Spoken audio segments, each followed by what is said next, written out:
It's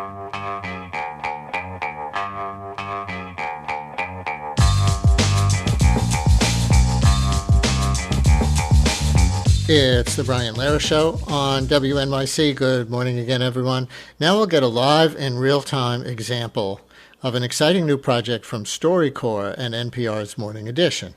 It's called It's called Connect 250 or Connect 250. We'll see how Dave Isay from StoryCorps actually says it. The idea is simple. Take two strangers from different corners of the country. Let them talk for 40 minutes. We'll do a shorter sample here, but let them talk for 40 minutes in the full StoryCorps format about who they are and the America they want to live in, and tuck those conversations away as a time capsule for the people who come after us. So let's bring on Dave Isay, founder and president of StoryCorps. And then in just a second, we're going to bring on Thomas in Manhattan, who was born and raised in Milwaukee, and Annette in Brooklyn, who was born in Panama and came here as a child. But hi, Dave. Always good to talk. Welcome back to WNYC. Brian, it's been a long time. It's great to hear your voice. Before we bring on Thomas and Annette, and then I'm going to basically turn over the reins to you, where did the idea for Connect 250 come from? How do you actually say that number for this project? And what are you doing here? It is Connect 250. Well, I think that this StoryCorps, I like to think, does beautiful things, and sometimes it does beautiful things last minute. And this would be the latter. 6-7 weeks ago, we were looking at the offerings for America 250, and we're kind of underwhelmed. And I know the headlines coming out of the weekend, I just heard the newscast talking about the fire. The one headline was Storm, Sweat, and Fire, describing America 250. So this is a quiet effort. We have been furiously building a platform, as you said, that makes it possible to do a StoryCorps-like interview with a stranger, kind of like a dating app, and create this time capsule of who we are as Americans, something that will last till the 350th. Every interview goes to the Library of Congress. It's kind of a Hey America, Meet America effort. And we've had about 10,000 people sign up so far, so there'll be plenty of people to talk to. And we're excited about it. I think it shows the best of who we are, which kind of gets lost sometimes in the headlines and the 24-hour news cycles.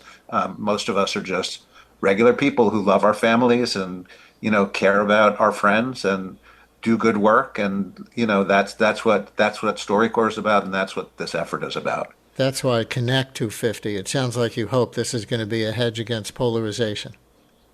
Yes, yeah, for sure.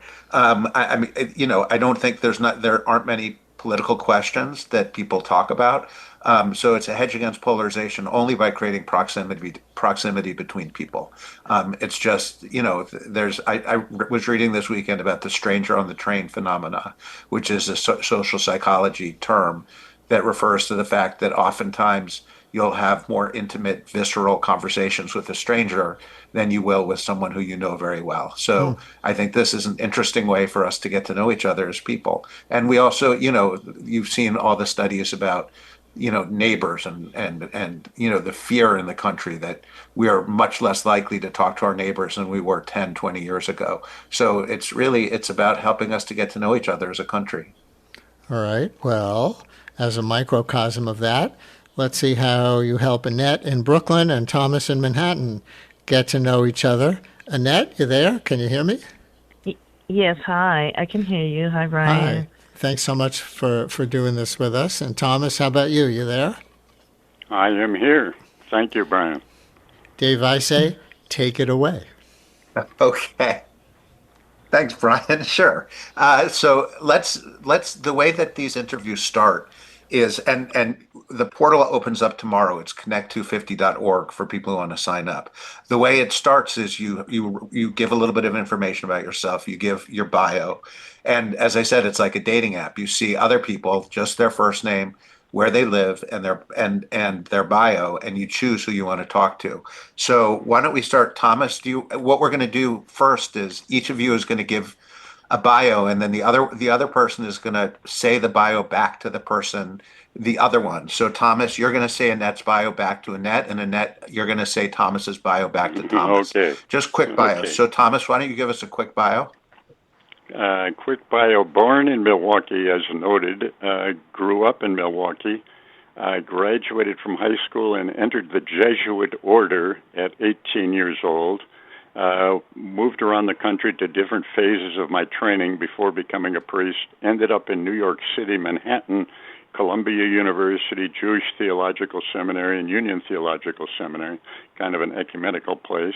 Realized I didn't want to be a priest and fretted for a year or two, and then left the order without becoming ordained a priest, but continued at City College in the clinical psychology program, graduated with a PhD in psychology, worked in the federal prison system for 6 years, then moved into private practice, became an active forensic psychologist, going to court, that kind of stuff, and graduated from work 3 years ago in 2023. And ever since, I've been working on climate, trying to improve our climate with hundreds of other people. That's me. Thank you, Thomas. That's quite some bio. Now, Annette, just very quickly, you don't Yes. have to repeat everything. Can you just give a sense of what Thomas just said? Okay, I'll give it a try for sure. Hi, Thomas, by the way. Hi, Annette. What Good to meet you. Pleasure meeting you as well.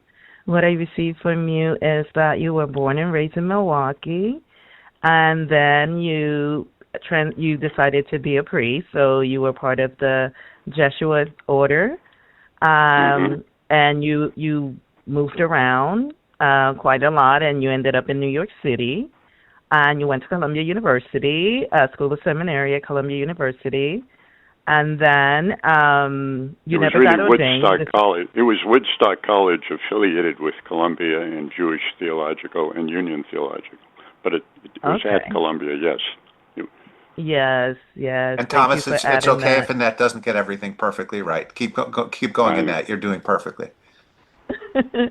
And so then after you completed your seminary school, you decided that you did not want to become a priest, and you kind of managed that thought for like a year, you mentioned, and then you went to City College.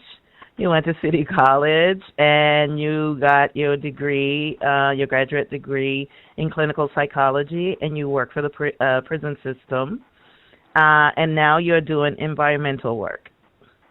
Annette, that was fantastic. And Thomas, a great bio. Annette, give a very, very, very short bio, and we're going to do the same thing.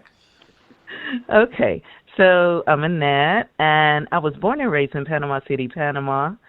And I was sent to live in the U.S. around the age of, I was 11 years old, sort of. Not New York City. In fact, I was living with a family in North Carolina. So my trajectory was that I joined in the military, Army specifically. And in the Army, I started as a combat medic, and then I became a nurse.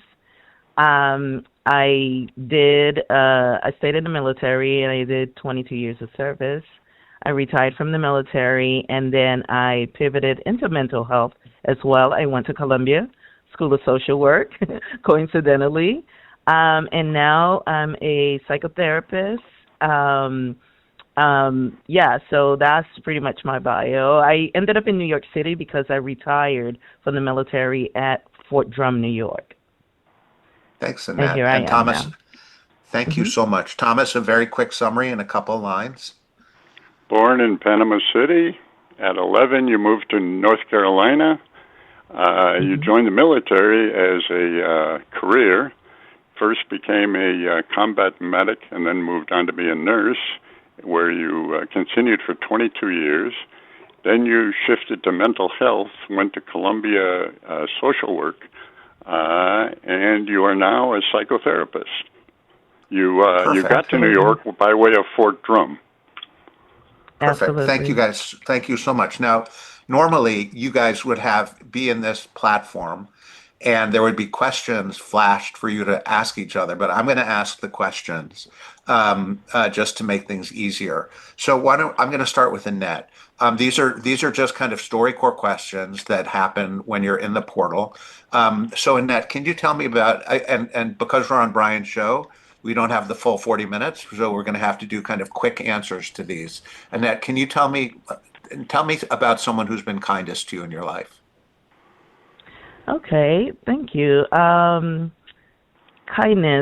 come in so many different forms. So one of the kindest experience that I've received is when I was pivoting, well, actually when I retired out of the military and I was deciding where I wanted to live or move back to.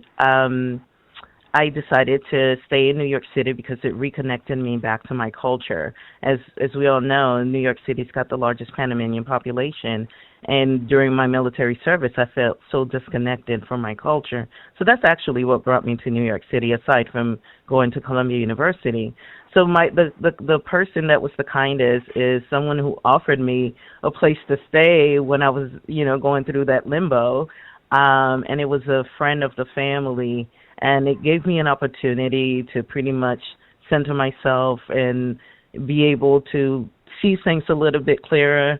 And, because deciding to live in New York City is no easy task, number one. So that allowed me the space to be able to be secure, safe, secure, and make my decisions. So, yeah, a friend of the family, when she offered me a place to stay as I was deciding as to where I wanted to pivot into next. Thank you, Annette. And Thomas, hard question for you. Can you tell me about the hardest moment of your life?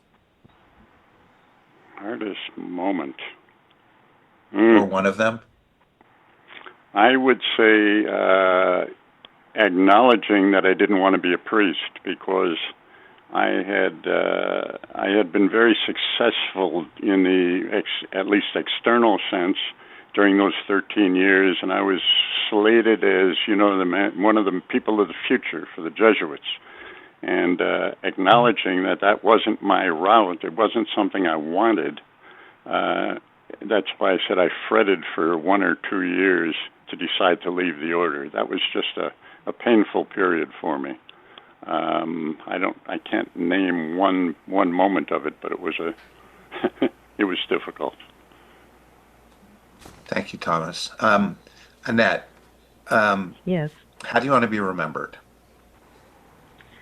I want to be remembered as someone that's authentic, caring, kind, and living life to the fullest. Great. Thomas, we'll do 1 250 question. I'm going to ask both of you this question, and this is one of the kind of mandatory questions during the StoryCorps interview. What are your hopes for the future of the country, Thomas? On the 250. I hope it becomes like a little bit like the mayor of Milwaukee, who I had when I was a kid. His name was Frank Seidler. He was a socialist, an outspoken socialist. He got reelected 3 or 4 times, and he was always talking for everybody. Everybody had to be included. So I guess common good. If we become a common good country, I'm going to be a very happy American. And that same question. So being raised in Panama, and I'm Afro-Latina, so we always saw the U.S. as the epitome of progress and civil rights, of course. So coming to the U.S., and especially being in the military, there's racism everywhere, literally. So my experience was that things were getting better. And so in the last 5 years, things have pivoted back to a really ambiguous period. And the increase in racism and the bigotry, it seems to be returned, or it has returned. That seems to be returning. It has returned. So I envision the country actually making progress and people harmonizing, getting to know each other, sort of kind of like what we are doing now, just having conversations, being able to be authentic. That's what I envision. Just, it starts in homes, then communities, and states, cities, those type of things. Just having conversations with each other, understanding, accepting, and getting to know each other. That's what I envision. Hey, Dave and Thomas and Annette, let me jump in here and just tell listeners who were tuning in the last few minutes and thinking, wait, I thought I was turning on the Brian Lehrer Show. What the heck is going on here?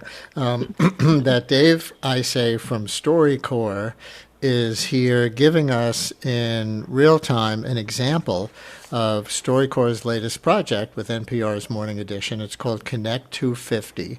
And the idea is to take two strangers from different corners of the country, let them talk for 40 minutes. When they do it for real, we're doing it shorter in this live radio version of it, but still stretching out a little bit on who they are and the America they want to live in, and tuck those conversations away as a time capsule for the people who come after us. And so Dave has been facilitating with two listeners who volunteered when we solicited volunteers last hour, Annette and Thomas, whose stories you've been hearing a little of. Dave, you know what I was thinking, kind of based on the question set and the format of this Connect 250, as I understand it. I wonder if I could ask Thomas and Annette what they would like to ask each other, one question that they would like to ask each other based on what they've heard from each other so far. Is that That's something perfect. you could do, Thomas? Sure. So you get the Yeah, first question. If Should you I have ask? anything. Yeah. Annette, I've been listening to you, and I really have this. I have the sense that you've had some very rough times. Is there? My guess is you don't hear that from me. That I've had kind of an easy time compared to you. And is that anything you want to talk about, or anything you want to say about that? I would say that my experiences have all made me who I am. The most difficult thing for me was learning English, believe it or not. I didn't know English well, and I think I've learned it pretty well now. So aside from that, my trajectory has made me the person that I am. I was one of the rescuers at the Pentagon on September 11th. I've had an interesting military career in of itself. I did most of my military career in the D.C. area. And then, like I said, I culminated here in New York. Started in Texas, ended in New York by way of Washington, D.C. For sure, it wasn't easy as an immigrant coming into the country, didn't speak the language. When I went to school here, there was no such thing as English as a second language, so that was extremely difficult for me. Aside from that, I've embraced my trajectory, and here I am now giving back. I do a lot of service within the community. I pivoted into mental health because I saw the gap within not just the Black community, but the veterans community, and so the Latino community. So here I am, being of service. And what would you like to ask Thomas? Yes. So Thomas, what stood out to me in your trajectory was that once you became a clinical psychologist, you decided to work in a prison system. What made you decide that? I was a little bit of an oddball in my class up at City College, and it's a very small. They accept only about 13 students for the clinical for that program each year. And so I was about the only one who was not looking forward to doing individual psychotherapy as my future. I wanted to change systems. I wanted to change the prison system. I wanted to change the police department. I wanted to change this and that. And so I applied for work in a prison with that in mind, kind of program development was the stuff that I say. And there was one professor up there who was very good at this stuff, and he had no students. I was one of his few students because everybody wanted to be a therapist. So that's what drew me to the prison system. And I knew I'd run into compromised people there, and I kind of tend toward that population. One thing that jumps out at me about the two of you is that in our quick screening of people who were calling in to volunteer for this last hour, what we saw was, one of you is from Panama and a generation younger than the other one. The other of you is white American from Milwaukee. And okay, that was enough for us to go on with very little information because we had to do that really fast. And then it turns out that you both went into psychology.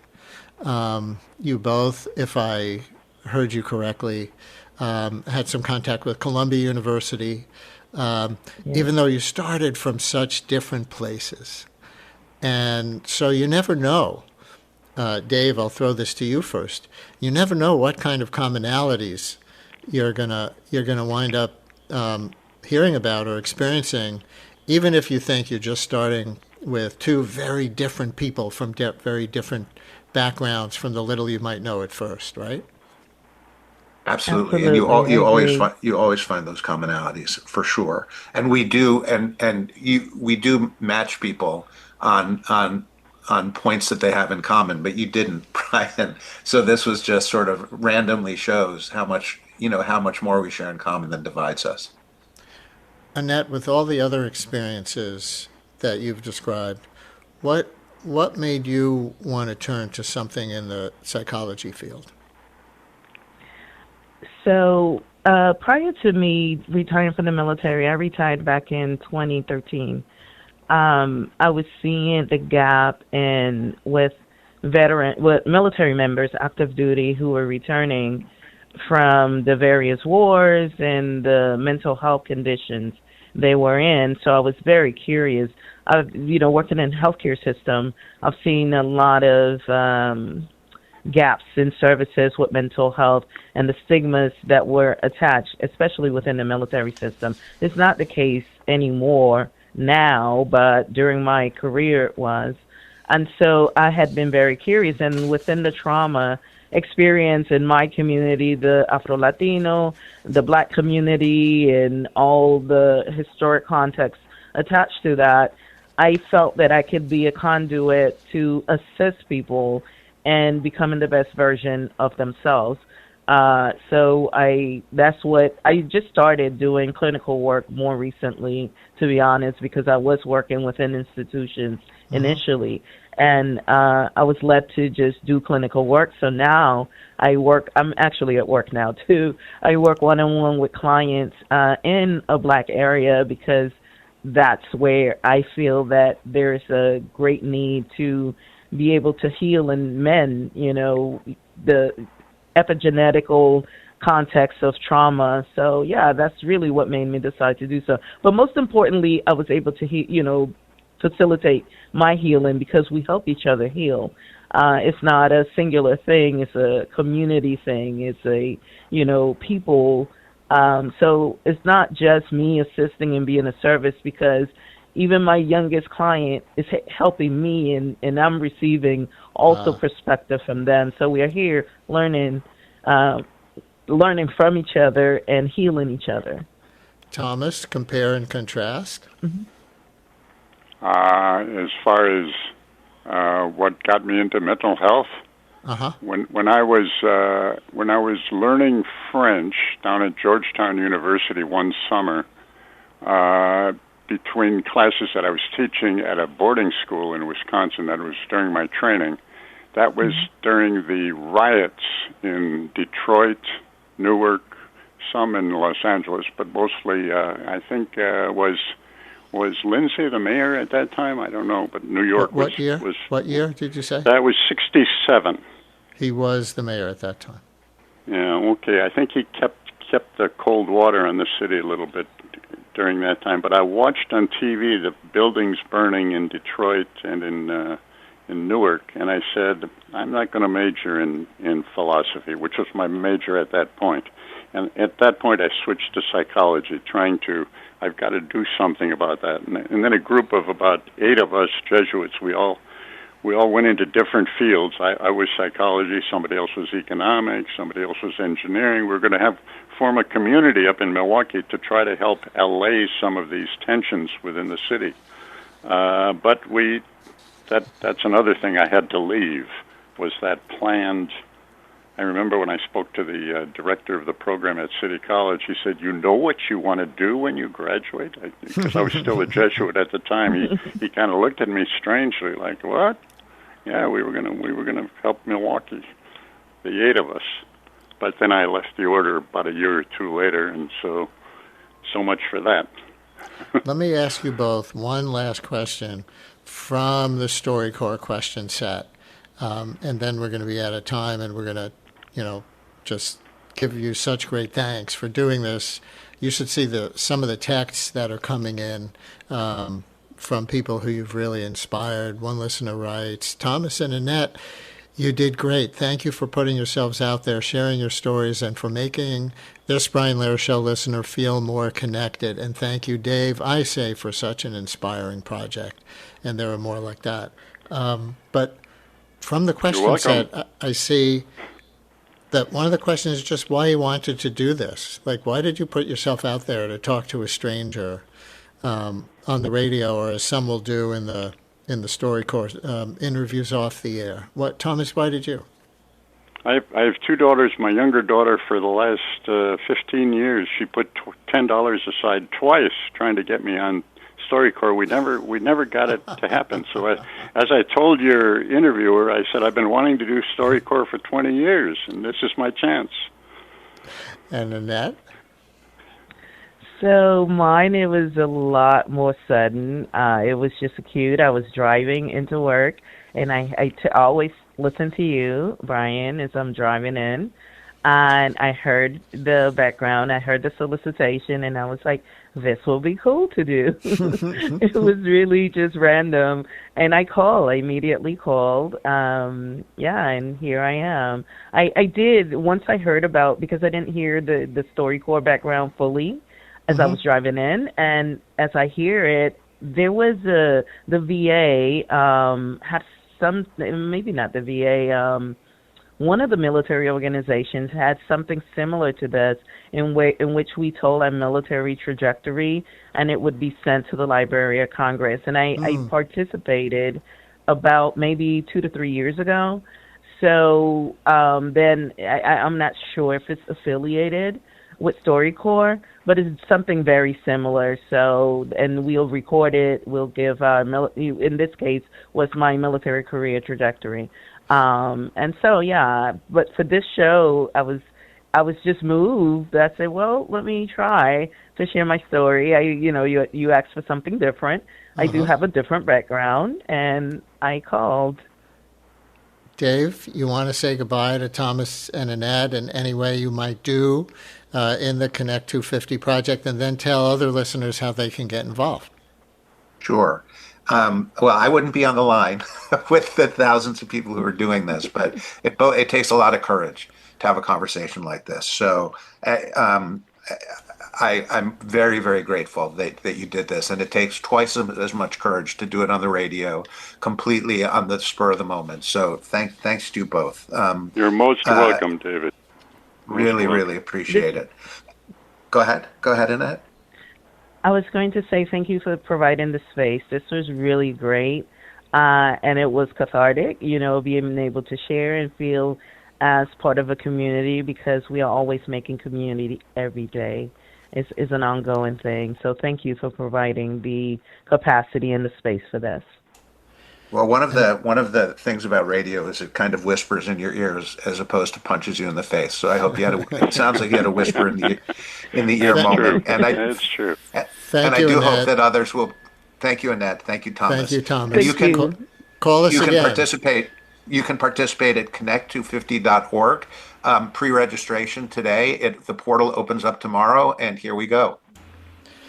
And here we go, David. I say from StoryCorps with another fascinating and what, to me anyway, is really an inspiring project in conjunction with NPR's Morning Edition. So we can't wait to hear the future Connect 250 results on the radio before this show. And David, thank you for helping launch it here. Thanks, Brian. Great to be on. WNYC's journalism and storytelling is heard by millions of passionate listeners.